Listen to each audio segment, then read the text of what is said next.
Suyun insanoğlunun vücudunda belli bir dengede ve oranda olması gerekiyor. Bir insanın su ihtiyacı mevsimlere göre değişebiliyor. Yazın insanoğlunun su ihtiyacı artabiliyor. Kışın ihtiyaca göre değişebiliyor. İnsan susuz kaldığında vücutta bir takım toksik maddeler birikebiliyor. Enfeksiyonların atılımı azalabiliyor. Kan basıncı düşebiliyor ve böbrek de insan susuz kaldığında etkilenebiliyor ve akut tübüler nekroz ortaya çıkabiliyor çok susuzluk olduğu durumda. Akut tübüler nekroz böbreğin etkilemesi ve gangren olması anlamına gelmektedir. Tabii akut böbrek yetmezliği olduğunda bir takım toksik ve zehirli maddeler vücutta kalıyor. Süzme faaliyeti olmuyor. O durumda böbrek ciddi anlamda etkilenebilir ve vücuda zararı oluyor. Kimi zaman ta diyalize kadar gidebiliyor. Bu sebeple su çok önemli. Suyun belli bir oranda içilmesi ve vücutta korunması çok önemli.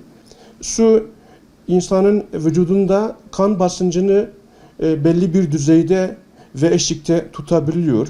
Su vücutta belli bir dengede olduğunda beyin, böbrek ve tüm sistemler düzenli ve dengeli çalışabiliyor. Su vücutta olduğunda vücuttaki bütün elementler, sodyum, potasyum olsun, onların da dengesi sağlanabiliyor. Su aynı zamanda bir takım enfeksiyon olsun, ondan sonra bir takım toksik ve zehirli madenler olsun, onların terle atılmasında öncülük ediyor. Aynı zamanda da böbreklerle atılmasında öncülük ediyor. Ama şunu da vurgulamam gerekiyor. Bir takım sistemik hastalıklarda suyu kontrollü kullanmak lazım. Örneğin idrar çıkışı olmayan hemodiyaliz hastalarında, ciddi kalp yetmezliği olan hastalarda su çok fazla içildiğinde bu durumda insanlar şişebiliyor ve akciğer ödemine girebiliyor. Soğuk havalarda yani su içme miktarı tabii biz şunu diyebiliriz. Eğer sistemik bir hastalığı olmazsa bir insanın 1,5 kilo 2 kilo arasında değişebiliyor.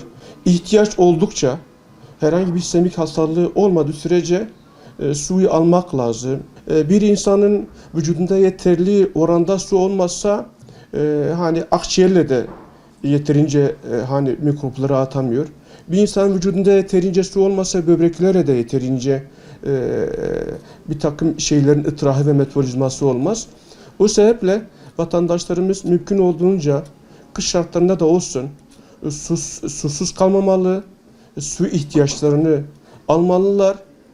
Hele ishal durumunda, hele gribal enfeksiyon durumunda bu mevsim tamamıyla bu hastalıklar ortaya çıkabiliyor. Suyu mümkün olduğunca tüketebilmeli.